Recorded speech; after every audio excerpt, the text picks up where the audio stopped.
ତୁମମାନଙ୍କର ଓ ତୁମମାନଙ୍କର ଯୀଶୁ ଖ୍ରୀଷ୍ଟକୁ କଣ୍ଟାର ମୁକୁଟ ଦୁଷ୍ଟାମୀ ମାନଙ୍କର ଲିଡର ଏମିତି ଦ୍ୱିତୀୟ ବିବରଣୀ 29 ପଦରେ ଗୁପ୍ତ ବିଷୟ ସଦାପ୍ରଭୁଙ୍କର ଅଧିକାର ପ୍ରକାଶିତ ବିଷୟ ତୁମମାନଙ୍କର ଓ ତୁମମାନଙ୍କର ସନ୍ତାନଗଣର ଅଧିକାର। ଗୁପ୍ତ ବିଷୟ ସଦାପ୍ରଭୁଙ୍କର ଅଧିକାର ପ୍ରକାଶିତ ବିଷୟ ଯୁଗାନୁକ୍ରମେ 100 ବର୍ଷ ତଳେ ଯାହା ଆମ ପୂର୍ବପୁରୁଷ ଜାଣିନଥିଲେ ଏବେ ଆମେ ଜାଣିବା ଯୁଗାନୁକ୍ରମେ। ଏବେ ଯାହା ଆମେ ଜାଣିନେ ଆଉ 50 ବର୍ଷ ତଳେ ଆମ ଭବିଷ୍ୟତ ପିଢ଼ି ଜାଣିବେ। ଗୁପ୍ତ ବିଷୟ ସଦାପ୍ରଭୁଙ୍କର ଅଧିକାର ପ୍ରକାଶିତ ବିଷୟ ଯୁଗାନୁକ୍ରମେ ତୁମମାନଙ୍କର ଓ ତୁମମାନଙ୍କର ସନ୍ତାନଗଣର ଅଧିକାର। ଦାଉଦ ସୋଲୋମନଙ୍କ ଆଗରେ ସତ୍ୟତା ପ୍ରକାଶିତ ହୋଇନଥିଲା, ହିଜକିୟାଙ୍କ ଆଗରେ ପ୍ରକାଶିତ ହେଲା। ଏ ଜଣେ ସାଧାରଣ ରାଜା ହେଲେ ସୁଦ୍ଧା ମୂଷାଙ୍କ ନିର୍ମିତ ପିତଳ ସର୍ପ ଆଶେରା ମୂର୍ତ୍ତିକୁ ଖଣ୍ଡ ଖଣ୍ଡ କରି ଭାଙ୍ଗି ଫୋପାଡ଼ି ଦେଇଥିଲେ। ମନୋରମତ ଦାଉଦ, ଜ୍ଞାନୀ ରାଜା ସୋଲୋମନ ସେମାନେ ଧୂପ ଜଳାଉଥିଲେ ମଧ୍ୟ ବସି ନିରବରେ ଦେଖୁଥିଲେ। ମୁଁ କହିବାର ଅର୍ଥ ବଡ଼ ବଡ଼ ଇଣ୍ଟରନ୍ୟାସନାଲ ସ୍ପିକର ମାନେ ମଧ୍ୟ ନାଜରିତ ଯୀଶୁଙ୍କ ନାମରେ ବୋଲି ପ୍ରାର୍ଥନା କରୁଥାନ୍ତୁ, ଆମେ ସାଧାରଣ ଲୋକ ହେଲେ ମଧ୍ୟ ତାକୁ ଛାଡ଼ିଦେବା, ସେ ଅନ୍ଧ ଭିକ୍ଷୁକ ଭଳି। ତେବେ କହୁଛି ତୁମେମାନେ ସତ୍ୟ ଜ୍ଞାତ ହେବ, ସେଇ ସତ୍ୟ ତୁମମାନଙ୍କୁ ମୁକ୍ତ କରିବ। 8 ପର 32 ପଦରେ ନିଜେ ଯୀଶୁ ଖ୍ରୀଷ୍ଟ ଏହି କଥା କହିଛନ୍ତି ଜହନ ପୁସ୍ତକରେ, You shall know the truth and the truth shall set you free। ତୁମେମାନେ ସତ୍ୟ ଜ୍ଞାତ ହେବ, ସେଇ ସତ୍ୟ ତୁମମାନଙ୍କୁ ମୁକ୍ତ କରିବ। ଏବେ ନାଜରିତୀୟ ଯୀଶୁ ବୋଲି ପ୍ରାର୍ଥନା କରିବେ କି ନାହିଁ ଆପଣଙ୍କ ହାତରେ, କିନ୍ତୁ ସତ୍ୟ ତାକୁ ପ୍ରକାଶ କରାଗଲା, ମୁଁ ମନା କରୁନାହିଁ। ତେବେ କୃଷ୍ଣ ଉପରେ ଲେଖା ହେଇଥିଲା ନାଜରିତୀୟ ଯୀଶୁ ଯିହୁଦୀ ମାନଙ୍କର ରାଜା। ଓ ଏ ନାଜରିତୀୟ ଯୀଶୁ ଏ ଦୁଷ୍ଟାମୀ ମାନଙ୍କର ଲିଡର, ଏମିତି ଲୋକ ଏମିତି ଆଗ ଭଲ ଲୋକମାନେ ଭାବନ୍ତୁ। ତାହା ଥିଲା ଏ ଲେଖାର ଅନ୍ୟ ଏକ ଅନ୍ତର୍ନିହିତ ଉଦ୍ଦେଶ୍ୟ। ତେବେ ପ୍ରଭୁ ଯୀଶୁ ଖ୍ରୀଷ୍ଟ ଆପଣ ରକ୍ତ ଦ୍ୱାରା ପବିତ୍ରୀକୃତ କରିବା ନିମନ୍ତେ ନଗର ଦ୍ୱାର ବାହାରେ ମୃତ୍ୟୁ ଭୋଗ କରିଥିଲେ। ଏଭ୍ରି 13 ପର୍ବର 12 ପଦ ଏହା ପ୍ରକାଶ କରେ। ଆଗ ସିଓନର କନ୍ୟାଗଣ, ତୁମମାନେ ବାହାରେ ଯାଇ ମୁକୁଟ ଭୂଷିତ ସୋଲୋମନ ରାଜାଙ୍କୁ ଦେଖ। ଯେଉଁ ପ୍ରଭୁ ଯୀଶୁ ଖ୍ରୀଷ୍ଟ କଣ୍ଟାର ମୁକୁଟ ପିନ୍ଧି ଜେରୁସାଲେମ ନଗର ଦ୍ୱାର ବାହାରେ କ୍ରୁଶାନ୍ବିତ ହୋଇଥିଲେ, ତାଙ୍କ ନିକଟକୁ ଯାଅ, ତାଙ୍କର ଶରଣ ନିଅ। ସେଇ କ୍ରୁଶାନ୍ବିତ ପ୍ରଭୁ ଯୀଶୁ ଖ୍ରୀଷ୍ଟଙ୍କର ଶରଣ ନିଅ। ଏ ହେଉଛନ୍ତି ଆତ୍ମିକ ସୋଲୋମନ। ଏବେ କହିବି, ତାହାଙ୍କ ବିବାହ ଦିନରେ ଓ ତାହାଙ୍କ ମନର ଆନନ୍ଦ ଦିନରେ ତାହାଙ୍କ ମାତା ତାହାଙ୍କୁ ସେହି ମୁକୁଟ ପିନ୍ଧାଇଥିଲା। ତାହାଙ୍କ ବିବାହ ଦିନରେ। ଏ ତର୍ଜମାଟା ଟିକେ ଠିକ ନାହିଁ। ଇଂରାଜୀ ତର୍ଜମାରେ in the day of his exposure, expose ଶବ୍ଦର ଅର୍ଥ କ'ଣ କହିବି ତାହା ବୁଝେଇବା ନିମନ୍ତେ 2 କରନ୍ତି 11 ଅଧ୍ୟାୟ 2 ପଦ ପାଖକୁ ମୁଁ ଆପଣଙ୍କୁ ନେବି। ସେଠି ପାଉଲ ଲେଖନ୍ତି, ଈଶ୍ୱରଙ୍କ ବିଷୟକୁ ଉଦ୍ଯୋଗରେ ମୁଁ ତୁମମାନଙ୍କ ନିମନ୍ତେ ଉଦ୍ଯୋଗୀ, ମୁଁ ତୁମମାନଙ୍କୁ ସତୀ କନ୍ୟା ସଦୃଶ୍ୟ ଖ୍ରୀଷ୍ଟଙ୍କ ଠାରେ ସମର୍ପଣ କରିବା ପାଇଁ ବାଗଦାନ କରିଅଛି। ବାଗଦାନ କରିଅଛି, ବାଗଦାନ କରିଅଛି। ବାଗଦାନ ଶବ୍ଦକୁ I have exposed you to a husband, ସେ ଏକ୍ସପୋଜ ଶବ୍ଦକୁ ବାଗଦାନ ବୋଲି ତର୍ଜମା ହେଇଛି। କିନ୍ତୁ ପରମ ଗୀତରେ ଡେ ଅଫ୍ ଏକ୍ସପୋଜର ବିବାହ ବୋଲି ତର୍ଜମା ହେଇଛି। ପୁରାତନ ନିୟମକୁ ଯଦି ଯିବେ, ହୋସେୟ 2 ପର୍ବର 20 ପଦରେ ମଧ୍ୟ ସେଇ ବ୍ୟତିକ୍ରମ ଘଟିଛି। ଅର୍ଥାତ୍ ଏକ୍ସପୋଜ ଶବ୍ଦର ଅର୍ଥ ବାଗଦାନ। ଯେଉଁଦିନ ପ୍ରଭୁ ଯୀଶୁ ଖ୍ରୀଷ୍ଟ କ୍ରୁଶରେ ପ୍ରାଣ ଦେଲେ, କଣ୍ଟାର ମୁକୁଟ ପିନ୍ଧି ପ୍ରାଣ ଦେଲେ, ତାହା ତାଙ୍କର ବାଗଦାନ ଦିନ। ଆଉ ତାଙ୍କର ବିବାହ ଦିନ ଆଗକୁ ଅଛି। ମେଷ ଶାବକ କନ୍ୟା ଆପଣାକୁ ସୁସଜ୍ଜିତ କରିବ। ଯୋଉ ଦିନ କୃଷ୍ଣ ଉପରେ ପ୍ରାଣ ଦେଲେ ତାହା ତାଙ୍କର ବାଗଦାନ ଦିନ। ମଣ୍ଡଳୀ ନିମନ୍ତେ ବାଗଦାନ ଏବଂ ଦିନ ଆସିବ ବିବାହ ଦିନ। ଜଣଙ୍କ ଦର୍ଶନରେ କନ୍ୟାକୁ ଦେଖିଲେ କନ୍ୟା ଆପଣାକୁ ସୁସଜ୍ଜିତ କରିଛି। ତାଙ୍କ ବିବାହ ଦିନ ବୋଲି ଅଛି। ତାଙ୍କ ବାଗଦାନ ଦିନରେ ତାଙ୍କ ମାତା ତାଙ୍କୁ ସେଇ ମୁକୁଟ ପିନ୍ଧେଇଥିଲେ। ତାଙ୍କ ମାତା ତାହେଲେ ମରିୟମ କି କଣ୍ଟାର ମୁକୁଟ ପିନ୍ଧେଇଥିଲେ? ତାଙ୍କ ମାତା କିଏ? ଏ ଅନ୍ତର୍ନିହିତ ଉଦ୍ଦେଶ୍ୟକୁ ଆମେ ନିଶ୍ଚିତ ଭାବେ ଜାଣିବା। ତାଙ୍କ ମାତା କିଏ? ଆମ ଅକ୍ଷରର ସେବକ ନହୁ, ଆତ୍ମାଙ୍କର ସେବକ। ପ୍ରଭୁ ଯୀଶୁ ଯୋଉ ଜାତିରେ ଜନ୍ମଗ୍ରହଣ କରିଥିଲେ, ଯୋଉ ଗୋଷ୍ଠୀରେ ବଢିଥିଲେ, ସେଇ ଜିହୁଦୀ ଗୋଷ୍ଠୀ, ଇସ୍ରାଏଲ ଗୋଷ୍ଠୀ, ସେମାନେ ହିଁ ତାଙ୍କର ମାତା। ସେମାନେ ହିଁ ଯୀଶୁ ଖ୍ରୀଷ୍ଟକୁ କଣ୍ଟାର ମୁକୁଟ ପିନ୍ଧେଇଥିଲେ। ତାଙ୍କ ମାତା ତାଙ୍କୁ ସେଇ ମୁକୁଟ ପିନ୍ଧେଇଥିଲେ। ଆଗୁ ସିଓନର କନ୍ୟାଗଣ, ତୁମେ ବାହାରେ ଯାଅ, ମୁକୁଟ ଭୂଷିତ ସଲୋମନ ରାଜାଙ୍କୁ ଦେଖ। ତାଙ୍କ ନିକଟକୁ ନ ଗଲେ ଆମର ରକ୍ଷା ନାହିଁ। ସିଓନର କନ୍ୟା ମାନଙ୍କର ଅବସ୍ଥା ଆମେ ଦେଖିଛେ ଯିଶା 3:16 ପଦରେ। ସେହି ପ୍ରକାର ଅବସ୍ଥାର ଲୋକମାନେ ଯୀଶୁ ଖ୍ରୀଷ୍ଟଙ୍କର ଶରଣ ନେବାକୁ ହିଁ ପଡ଼ିବ, ନହେଲେ ରକ୍ଷା ନାହିଁ। ସେ ଆମମାନଙ୍କୁ ପରିତ୍ରାଣ କରିବା ନିମନ୍ତେ ଜେରୁସାଲେମ ନଗର ଦ୍ୱାର ବାହାରେ ମୃତ୍ୟୁ ଭୋଗ କରିଥିଲେ। ଆଉ ସିଓନର କନ୍ୟାଗଣ, ତୁମେ ବାହାରେ ଯାଅ, ମୁକୁଟ ଭୂଷିତ ସଲୋମନ ରାଜାଙ୍କୁ ଦେଖ। ସେ ସଲୋମନ ଶବ୍ଦର ଶାନ୍ତି ଅର୍ଥ ଶାନ୍ତି। ସେଇ ଶାନ୍ତି ରାଜା ସଲୋମନ ପ୍ରଭୁ ଯୀଶୁ ଖ୍ରୀଷ୍ଟ, ସେ ଅନ୍ୟ କେହି ନୁହନ୍ତି। ଯେଭଳି ଶିବା ଦେଶର ରାଣୀ ଯାଇଥିଲେ, କୋଠିକି ଯାଇଥିଲେ? ସଲୋମନଙ୍କ କତିକି, ଆକ୍ଷରିକ ସଲୋମନଙ୍କ ପାଖକୁ ଯାଇଥିଲେ। ସେଇ ସଲୋମନ ମଧ୍ୟ ଯୀଶୁଙ୍କର ଏକ ଛାୟା। ସଲୋମନ ମଧ୍ୟ ଯୀଶୁଙ୍କର ଏକ ଛାୟା। ମୁଁ ଆପଣଙ୍କୁ କହିବି, ପ୍ରକାଶିତ ବାକ୍ୟ 4 ଅଧ୍ୟାୟରେ ଜଣଙ୍କ ଦର୍ଶନରେ ସିଂହାସନରେ ଜଣେ ବ୍ୟକ୍ତି ଉପବିଷ୍ଟ ହେଇଥିଲେ। ଆଉ ତାଙ୍କ ରୂପ ହୀରା ଓ ମାଣିକ୍ୟ ସଦୃଶ୍ୟ। ସିଂହାସନ ଚତୁର୍ଦିଗରେ ଏକ ମେଘଧନୁ ଥିଲା। ସିଂହାସନର ଚତୁର୍ଦିଗରେ ମେଘଧନୁ ଥିଲା। ଗୋଲାକାର ମେଘଧନୁ ଦେଖିଲେ। ଆମେ ଯୋଉ ମେଘଧନୁ ଦେଖୁଛେ ତାହା ଗୋଲାକାର ନୁହେଁ, ଅର୍ଦ୍ଧ ଗୋଲାକାର। ଜଳପ୍ଲାବନ ସମୟ ଠାରୁ ଯୋହନ ଦେଖିଲେ ତାକୁ କୁହାଗଲା, ଏଠାକୁ ଉଠି ଆସ। 4 ପର୍ବର ପ୍ରଥମ ପଦରେ ଯୋହନକୁ କୁହାଗଲା, ଉଠି ଆସ। ସେ ଗଲା ପରେ ଦେଖିଲେ ଗୋଟେ ସିଂହାସନ, ସିଂହାସନରେ ଜଣେ ଲୋକ ଉପବିଷ୍ଟ। ତାଙ୍କ ରୂପ ହୀରା ଓ ମାଣିକ୍ୟ ସଦୃଶ। ହୀରା ଧଳା ଚକ୍ ଚକ୍, ମାଣିକ୍ୟ ଲାଲ ବର୍ଣ୍ଣ ଚକ୍ ଚକ୍। ଯୀଶୁଙ୍କ ରୂପ ସହିତ ମେଳ ଖାଉଥିଲା। କାରଣ ପରମ ଗୀତରେ ଲେଖାଯାଏ 5 ପର୍ବର 10 ପଦରେ, ମୋର ପ୍ରିୟତମ ଶ୍ଵେତ ଓ ରକ୍ତ ବର୍ଣ୍ଣ 10,000 ମଧ୍ୟରେ ପ୍ରଧାନ। ତାହାଙ୍କର ମସ୍ତକ ଶୁଦ୍ଧ ସୁବର୍ଣ୍ଣ ତୁଲ୍ୟ। ତାହାଙ୍କର କେଶ କୁଞ୍ଚିତ ଓ ଡମରାକୁ ଅତୁଲ୍ୟ କୃଷ୍ଣ ବର୍ଣ୍ଣ। ତାହାଙ୍କର ନେତ୍ର ଯୁଗଳ ଜଳସ୍ରୋତ ନିକଟସ୍ଥ କପୋତ ତୁଲ୍ୟ। ଦୁଗ୍ଧରେ ଧୌତ ଯଥାସ୍ଥାନରେ ସ୍ଥାପିତ। ତାହାଙ୍କର ଗଣ୍ଡ ଦେଶ ସୁଗନ୍ଧି ଲତାର କିଆରୀ ସ୍ୱରୂପ, ସୁଗନ୍ଧି ତୃଣର ତଟ ସ୍ୱରୂପ। ତାହାଙ୍କର ଓଷ୍ଠାଧର ଶୋଷଣ ପୁଷ୍ପ ତୁଲ୍ୟ, ତହିଁରୁ ଦ୍ରବ ଗନ୍ଧର ସକ୍ଷରେ। ତାହାଙ୍କର ହସ୍ତଦେହ ବୈଦୁର୍ଯ୍ୟମଣିରେ ଖଚିତ ସୁବର୍ଣ୍ଣ ମୁଦ୍ରିକା ତୁଲ୍ୟ। ତାହାଙ୍କର ଶରୀର ନୀଳକାନ୍ତ ମଣିମଣ୍ଡିତ ଗଜଦନ୍ତ ଶିଳ୍ପକର୍ମ ତୁଲ୍ୟ। ତାହାଙ୍କ ଦୃଶ୍ୟ ଲିବାନନ ସଦୃଶ୍ୟ ଏରସ ବୃକ୍ଷ ତୁଲ୍ୟ ଉତ୍କୃଷ୍ଟ।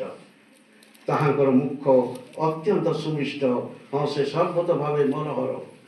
ଆଗୁ ଜେରୁସାଲେମର କନ୍ୟାଗଣ, ଏହି ମୋହର ପ୍ରିୟତମ, ଏହି ମୋହର ସଖା, ଏହି ମୋହର ପ୍ରିୟତମ, ଏହି ମୋହର ସଖା। This is my beloved and this is my friend. এই মোর সখা। ଆମେ ଶୁଣୁଥିଲେ ଶିବାଦେଶ ରାଣୀ ସେ କହିଥିଲେ ଆପଣଙ୍କ ଲୋକମାନେ ଧନ୍ୟ, ଆପଣଙ୍କ ଏଇ ଦାସମାନେ ଧନ୍ୟ, ସେମାନେ ନିତ୍ୟ ଆପଣଙ୍କ ସମ୍ମୁଖରେ ଛିଡ଼ା ହୋଇ ଆପଣଙ୍କ ଜ୍ଞାନର କଥା ଶୁଣନ୍ତି ଠିଆ ହେଇ। ନୂତନ ନିୟମର ଜଣକ କଥା କହିବି, ଯେ କି ଠିଆ ହେଇ ଯୀଶୁ ଖ୍ରୀଷ୍ଟଙ୍କୁ ନିଜେ ପ୍ରକାଶ କରିଥିଲେ, ତୁମେ ମୋର ବନ୍ଧୁ। ଏ କଥା ପ୍ରକାଶ କରିଥିଲେ କୋଉଠି? ଜୋନ 3:29। ଯେ କନ୍ୟା ଗ୍ରହଣ କରନ୍ତି ସେ ବର, କିନ୍ତୁ ବରଙ୍କର ଯେଉଁ ବନ୍ଧୁ ଠିଆ ହୋଇ ତାହାଙ୍କର କଥା ଶୁଣେ, ସେ ବରଙ୍କ ସ୍ୱର ସକାଶେ ଅତ୍ୟନ୍ତ ଆନନ୍ଦିତ ହୁଏ। ଅତଏବ ମୋର ଏହି ଆନନ୍ଦ ପୂର୍ଣ୍ଣ ହୋଇଅଛି। ସମଗ୍ର ବାଇବଲରେ ଜଣେ ମାତ୍ର ବ୍ୟକ୍ତି ବାପ୍ତିଜକ ଯୋହନ ଯୀଶୁଙ୍କୁ ବନ୍ଧୁ ବୋଲି କହିଥିଲେ। ଯଦି ଚିଫ ମିନିଷ୍ଟର ଆସି ଭାଷଣ ଦେବେ, ଡିୟର ଫ୍ରେଣ୍ଡସ୍, ସେଇଟା ବଡ଼ କଥା ନୁହେଁ। ଚିଫ ମିନିଷ୍ଟରକୁ ଯଦି ଆମେ କହିବା ଡିୟର ଫ୍ରେଣ୍ଡ, ସେଇଟା ବଡ଼ କଥା। ପୁରାତନ ନିୟମରେ ଅବ୍ରାହମକୁ ବନ୍ଧୁ ବୋଲି କୁହାଯାଇଥିଲା, ସେଇଟା ବଡ଼ କଥା ନୁହେଁ। କିନ୍ତୁ ବାପ୍ତିଜକ ଜୋହନ ଯୀଶୁଙ୍କୁ କହୁଛନ୍ତି ବନ୍ଧୁ ବୋଲି। ସମଗ୍ର ବାଇବଲରେ ଜଣେ ମାତ୍ର ବ୍ୟକ୍ତି ବାପ୍ତିଜକ ଯୋହନ ଯୀଶୁଙ୍କୁ ବନ୍ଧୁ ବୋଲି ସ୍ୱୀକାର କରିଛନ୍ତି। এই ବାପ୍ତିଜକ ଯୋହନଙ୍କ କଥା ଯଦି ଆଲୋଚନା କରାଯାଏ ମାଥ୍ୟୁ 11:11 এই କଥା ଆମେ ଦେଖିବାକୁ ପାଉ। ଯୀଶୁ ନିଜେ କହିଛନ୍ତି, ମୁଁ ତୁମମାନଙ୍କୁ ସତ୍ୟ କହୁଅଛି, ସ୍ତ୍ରୀ ଗର୍ଭଜାତ ସମସ୍ତଙ୍କ ମଧ୍ୟରୁ ବାପ୍ତିଜକ ଯୋହନଙ୍କ ଠାରୁ ମହାନ କେହି ଉତ୍ପନ୍ନ ହେଇନାହାନ୍ତି।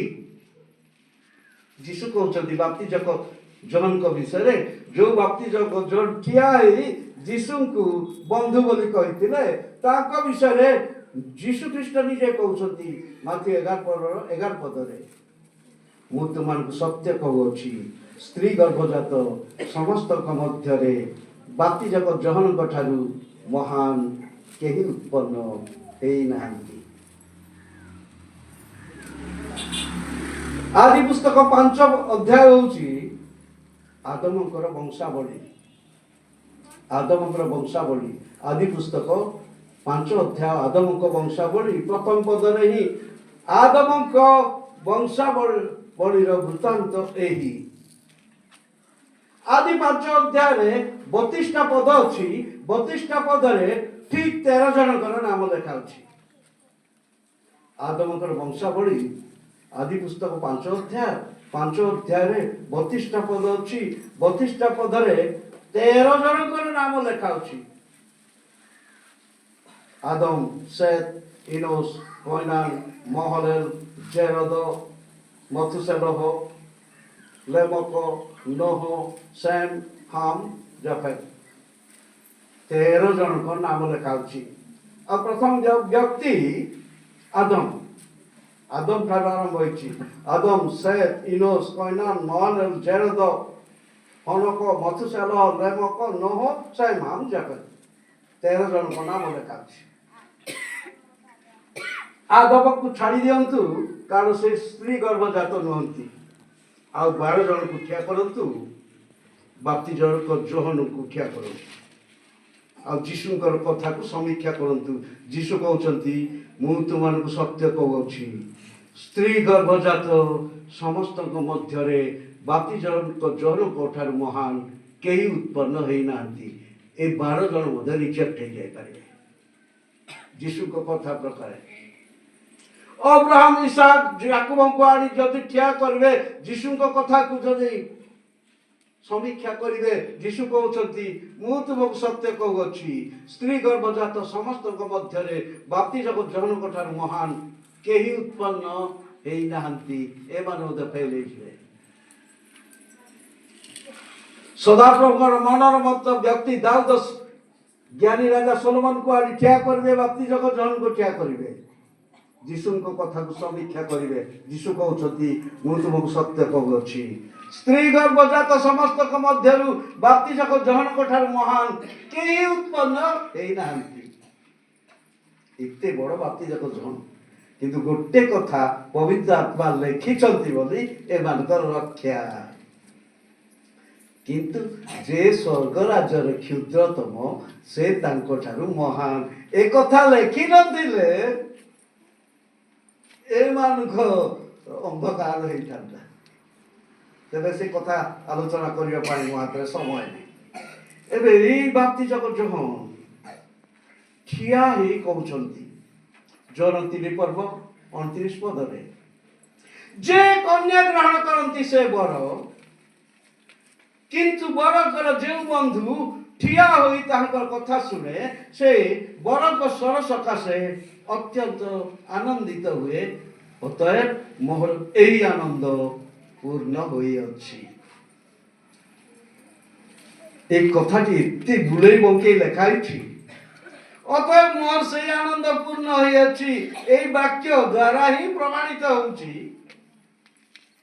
ନିଜେ ବାପ୍ତିଜକ ଜୋହନ ଯୀଶୁଖ୍ରୀଷ୍ଟଙ୍କୁ ଏ କଥା କହୁଛନ୍ତି, ତୁମେ ମୋର ବନ୍ଧୁ। ତେବେ ପୁରାତନ ନିୟମରେ ଏହାର ଛାୟା, ପରମ ଗୀତ 5 ଅଧ୍ୟାୟ ମୁଁ ଯୋଉଟା କହୁଥିଲି 5 ଅଧ୍ୟାୟ 8 ପଦରୁ 16 ପଦର କଥା। 8 ପଦରେ ଆଗ ଯେରୁସାଲେମର କନ୍ୟାଗଣ, ଯେବେ ତୁମେମାନେ ମୋ ପ୍ରିୟତମକୁ ଦେଖା ପାଇବ ତେବେ ମୁଁ ତୁମମାନଙ୍କୁ ଶପଥ ଦେଇ କହୁଅଛି ମୁଁ ପ୍ରେମ ପୀଡ଼ିତ ବୋଲି ତୁମମାନେ ତାଙ୍କୁ କହିବ। 9 ପଦରେ ଆଗ ନାରୀଗଣ ମଧ୍ୟରେ ପରମ ସୁନ୍ଦରୀ ତୁମ୍ଭ ପ୍ରିୟତମ କି ବିଷୟରେ ଅନ୍ୟ ପ୍ରିୟତମ ଠାରୁ ଅଧିକ? ତୁମ୍ଭେ ଯେ ଆମମାନଙ୍କୁ ଶପଥ ଦେଉଅଛ ତୁମ୍ଭ ପ୍ରିୟତମ କି ବିଷୟରେ ଅନ୍ୟ ପ୍ରିୟତମ ଠାରୁ ଅଧିକ? 10 ପଦରୁ ମୋର ପ୍ରିୟତମ ଶ୍ଵେତ ଓ ରକ୍ତବର୍ଣ୍ଣ 10 ସହସ୍ର ମଧ୍ୟରେ ପ୍ରଧାନ। ତାହାଙ୍କର ମସ୍ତକ ଶୁଦ୍ଧ ସୁବର୍ଣ୍ଣ ତୁଲ୍ୟ, ତାହାଙ୍କର କେଶ କୁଞ୍ଚିତ ଓ ଡାମରାକୁଆ ତୁଲ୍ୟ କୃଷ୍ଣବର୍ଣ୍ଣ, ତାହାଙ୍କର ନେତ୍ର ଯୁଗଳ ଜଳସ୍ରୋତ ନିକଟସ୍ଥ କପୋତ ତୁଲ୍ୟ ଦୁଗ୍ଧରେ ଧୌତ ଯଥାସ୍ଥାନରେ ସ୍ଥାପିତ। ତାହାଙ୍କର ଗଣ୍ଡ ଦେଶ ସୁଗନ୍ଧି ଲତାର କିଆରୀ ସ୍ୱରୂପ, ସୁଗନ୍ଧି ଫୁଲର ତଟ ସ୍ୱରୂପ। ତାହାଙ୍କର ଓଷ୍ଠାଧର ଶୋଷଣ ପୁଷ୍ପ ତୁଲ୍ୟ ତହିଁରୁ ଦ୍ରବଣ ଗନ୍ଧ ରସକ୍ଷରେ। ତାହାଙ୍କର ହସ୍ତଦ୍ୱୟ ବୈଦୁର୍ଯ୍ୟମଣିରେ ଖଚିତ ସୁବର୍ଣ୍ଣ ମୁଦ୍ରିକା ତୁଲ୍ୟ। ତାହାଙ୍କର ଶରୀର ନୀଳକାନ୍ତ ମଣିମଣ୍ଡିତ ଗଜଗଦ୍ଦମା ଶିଳ୍ପକର୍ମ ତୁଲ୍ୟ। ତାହାଙ୍କର ଚରଣ ଯୁଗଳ ଶୁଦ୍ଧ ସୁବର୍ଣ୍ଣ ଚୁଙ୍ଗିରେ ସ୍ଥାପିତ ମର୍ମର ପ୍ରସ୍ତର ସ୍ତମ୍ଭ ତୁଲ୍ୟ। ତାହାଙ୍କ ମୁଖ ଅତ୍ୟନ୍ତ ସୁମିଷ୍ଟ, ହଁ ସେ ସର୍ବତ ଭାବେ ବରହର। ଆଗ ଯେରୁସାଲେମର କନ୍ୟାଗଣ, ଏହି ମୋର ପ୍ରିୟତମ, ଏହି ମୋର ସଖା, this is my beloved and this is my friend. ଏ ମୋର ସଖା, ଯେଭଳି ଜୋହନ କହୁଛନ୍ତି ତୁମେ ମୋର ବନ୍ଧୁ। ପୁରାତନ ନିୟମର ପରମ ଗୀତର ତାହା ଛାୟା, କିନ୍ତୁ ବାସ୍ତବ ବିଷୟ ଜୋହନ ଯାହା କହୁଛନ୍ତି। ପୁରାତନ ନିୟମରେ ପରମ ଗୀତରେ ଏଇ ମୋର ପ୍ରିୟତମ, ଏଇ ମୋର ସଖା, ଏଇ ମୋର ସଖା, ତାହା ଛାୟା, କିନ୍ତୁ ତାହାର ବାସ୍ତବତା ବାପ୍ତିଜକ ଜୋହନଙ୍କ ଠାରେ ଆମେ ଦେଖିବାକୁ ପାଉଛୁ। ଯେ କନ୍ୟା ଗ୍ରହଣ କରନ୍ତି ସେ ବର, କିନ୍ତୁ ବରଙ୍କର ଯେଉଁ ବନ୍ଧୁ ଠିଆ ହୋଇ ତାଙ୍କର କଥା ଶୁଣେ ସେ ବରଙ୍କର ସ୍ୱର ସକାଶେ ଅତ୍ୟନ୍ତ ଆନନ୍ଦିତ ହୁଏ। ଅତଏବ ମୋର ଏହି ଆନନ୍ଦ ପୂର୍ଣ୍ଣ ହୋଇଅଛି। ତେବେ এই ବାପ୍ତିଜକ ଜୋହନ ବନ୍ଧୁ ବୋଲି ଠିଆ ହୋଇ ପ୍ରକାଶ କରିଥିଲେ। ତେବେ ଆମେ ଜାଣି ରଖୁ, ଆଗ ସିଓନର କନ୍ୟାଗଣ ତୁମେ ବାହାରି ଯାଅ, ମୁକୁଟ ଭୂଷିତ ସୋଲୋମନ ରାଜାଙ୍କୁ ଦେଖ। ସେହି ମୁକୁଟ ଭୂଷିତ ସୋଲୋମନ କିଏ? ଆତ୍ମିକ ସୋଲୋମନ ପ୍ରଭୁ ଯୀଶୁ ଖ୍ରୀଷ୍ଟ, ଯିଏକି ଯେରୁସାଲେମ ନଗର ଦ୍ୱାର ବାହାରେ କୃଷାର୍ପିତ ହୋଇଥିଲେ, କଣ୍ଟାର ମୁକୁଟ ପିନ୍ଧିଥିଲେ। ଜୋହନଙ୍କ ଦର୍ଶନରେ ତାହାଙ୍କର ମସ୍ତକରେ ଅନେକ ମୁକୁଟ ଆଉ କଣ୍ଟାର ମୁକୁଟ ନଥିବ। ଜୋହନଙ୍କ ଦର୍ଶନରେ ଆମେ ଦେଖୁ ତାହାଙ୍କର ଚକ୍ଷୁ ଅଗ୍ନିଶିଖା ସଦୃଶ, ତାହାଙ୍କର ମସ୍ତକରେ ଅନେକ ମୁକୁଟ। ପ୍ରକାଶିତ ବାକ୍ୟ 19 ଅଧ୍ୟାୟରେ ଜୋହନଙ୍କର ଦର୍ଶନ।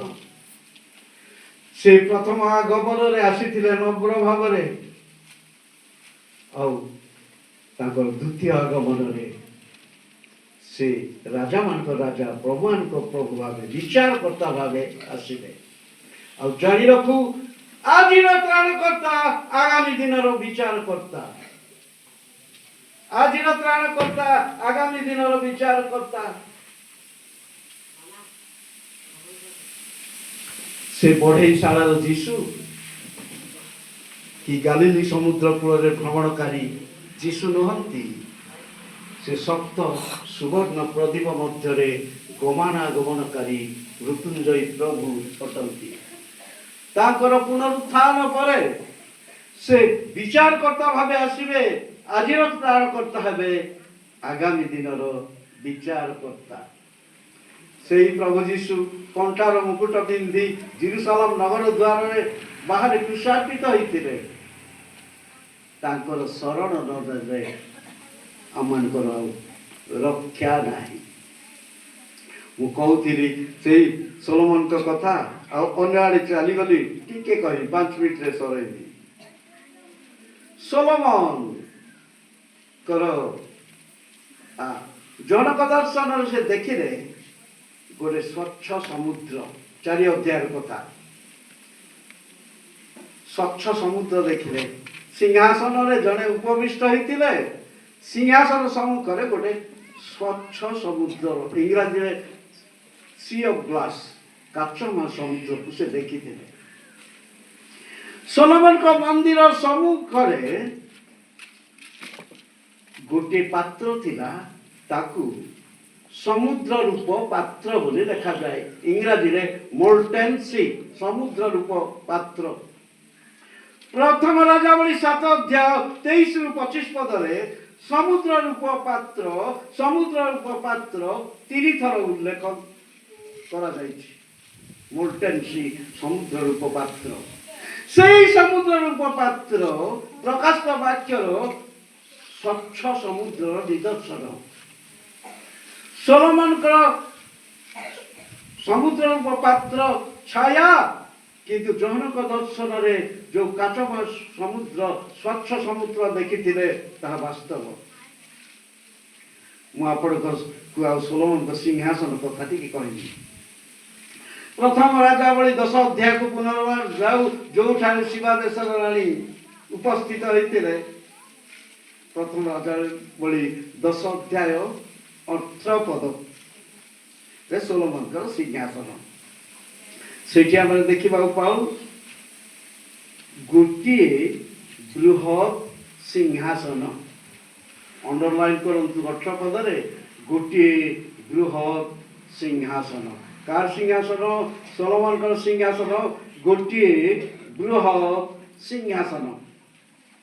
ବର୍ତ୍ତମାନ ପ୍ରକାଶିତ ବାକ୍ୟ 20 ଅଧ୍ୟାୟକୁ ଯିବା 11 ପଦରେ ଜନକ ଦର୍ଶନରେ ଗୋଟିଏ ବୃହତ୍ ଶ୍ଵେତବର୍ଣ୍ଣ ସିଂହାସନ। ଫରକଟା ଅଛି କେବଳ ଶ୍ଵେତବର୍ଣ୍ଣ। ଯୋହନ ଦେଖିଲେ ଗୋଟିଏ ବୃହତ୍ ଶ୍ଵେତବର୍ଣ୍ଣ ସିଂହାସନ, ଆଉ ସୋଲୋମନଙ୍କର ସିଂହାସନ ଗୋଟିଏ ବୃହତ୍ ସିଂହାସନ। କିନ୍ତୁ ସୋଲୋମନଙ୍କର ସିଂହାସନ ମଧ୍ୟ ଶ୍ଵେତବର୍ଣ୍ଣ, କାରଣ ହସ୍ତିଦନ୍ତରେ ତିଆରି ହୋଇଥିଲା। ହସ୍ତିଦନ୍ତରେ ତିଆରି ହୋଇଥିଲା ସୋଲୋମନଙ୍କର ସିଂହାସନ, ତାହା ମଧ୍ୟ ଶ୍ଵେତବର୍ଣ୍ଣ। ଯୀଶୁଙ୍କର ସିଂହାସନ ମଧ୍ୟ ଶ୍ଵେତବର୍ଣ୍ଣ, ଗୋଟିଏ ବୃହତ୍ ଶ୍ଵେତବର୍ଣ୍ଣ ସିଂହାସନ। ଆଉ ସୋଲୋମନଙ୍କର ସିଂହାସନ ଗୋଟିଏ ବୃହତ୍ ସିଂହାସନ, ତାହା ମଧ୍ୟ ଶ୍ଵେତବର୍ଣ୍ଣ, କାରଣ ତା ହସ୍ତିଦନ୍ତରେ ନିର୍ମିତ ହୋଇ ସୁବର୍ଣ୍ଣ ସୁନା ମଡ଼େଇ ଯାଇଥିଲା। କାହିଁକି? ହସ୍ତିଦନ୍ତରେ ତିଆରି ହୋଇଥିଲେ ସୁଦ୍ଧା ସୁନା ମଡ଼େଇ ଦେଇଥିଲେ, ସୁବର୍ଣ୍ଣ ମଡ଼େଇଥିଲେ, କାରଣ ସେହି ସୋଲୋମନ ହିଁ ଲେଖନ୍ତି ହିତୋପଦେଶ 25:2 ପଦରେ, ବିଷୟ ଗୋପନ କରିବା ପରମେଶ୍ୱରଙ୍କ ଗୌରବ। ପରମେଶ୍ୱରଙ୍କ ଗୌରବ ଦୃଷ୍ଟିରୁ ସେହି ଶ୍ଵେତବର୍ଣ୍ଣକୁ ଗୁପ୍ତ କରି ସୁବର୍ଣ୍ଣ ମଡ଼ା ଯାଇଥିଲା। ତେବେ ଆମେ ଜାଣି ରଖୁ, ସୋଲୋମନଙ୍କର ସିଂହାସନ ବୃହତ୍ ସିଂହାସନ, ଯୀଶୁ ଖ୍ରୀଷ୍ଟଙ୍କର ସିଂହାସନ ଗୋଟିଏ ବୃହତ୍ ଶ୍ଵେତବର୍ଣ୍ଣ ସିଂହାସନ, ତା ଥିଲା ଛାୟା, ଏହା ଥିଲା ବାସ୍ତବ। ଯୀଶୁଙ୍କର ସିଂହାସନକୁ ଇଙ୍ଗିତ କରୁଥିଲା ସୋଲୋମନଙ୍କର ସିଂହାସନ। ସୋଲୋମନଙ୍କର ପାତ୍ର, ସମୁଦ୍ର ରୂପ ପାତ୍ର, ପ୍ରକାଶିତ ବାକ୍ୟର ସ୍ୱଚ୍ଛ ସମୁଦ୍ରକୁ ଇଙ୍ଗିତ କରୁଥିଲା। ତାହା ଛାୟା, ଏହା ଥିଲା ବାସ୍ତବ। ସୋଲୋମନଙ୍କର ସିଂହାସନ ଛାୟା ଥିଲା, ଯୀଶୁଙ୍କର ସିଂହାସନ ବାସ୍ତବ। ତାହା ଗୋଟିଏ ବୃହତ୍ ସିଂହାସନ, ଏହା ଗୋଟିଏ ବୃହତ୍ ଶ୍ଵେତବର୍ଣ୍ଣ ସିଂହାସନ। ତେବେ ଆମେ ଜାଣି ରଖୁ ସେଇ ପ୍ରଭୁ ଯୀଶୁ ଖ୍ରୀଷ୍ଟ ଯେ ଜେରୁସାଲେମ ନଗର ଦ୍ୱାର ବାହାରେ କଣ୍ଟାର ମୁକୁଟ ପିନ୍ଧି କ୍ରୁଶାପିତ ହେଇଥିଲେ। ଆଉ ସେ କଣ୍ଟାର ମୁକୁଟ ପିନ୍ଧି ଆସିବେ ନାହିଁ। ତାଙ୍କର ମସ୍ତକରେ ଅନେକ ମୁକୁଟ, ଯୋହନ ତାହା ଦର୍ଶନ କରିଛନ୍ତି। ତାଙ୍କର ଚକ୍ଷୁ ଅଗ୍ନିଶିଖା ସଦୃଶ, ତାହାଙ୍କର ମସ୍ତକରେ ଅନେକ ମୁକୁଟ। ଆଜିର ତ୍ରାଣକର୍ତ୍ତା, ଆଗାମୀ ଦିନର ବିଚାରକର୍ତ୍ତା, ସେ ଗୁହାଳ କୁଣ୍ଡର ଯୀଶୁ କି ଗାଲିଲି ସମୁଦ୍ରରେ ଭ୍ରମଣକାରୀ ଯୀଶୁ କି ବଢେଇଶାଳର ଯୀଶୁ ହେଇ ଆସିବେ ନାହିଁ। ସେ ରାଜାମାନଙ୍କ ରାଜା ଓ ପ୍ରଭୁମାନଙ୍କ ପ୍ରଭୁ ହୋଇ ଆସିବେ।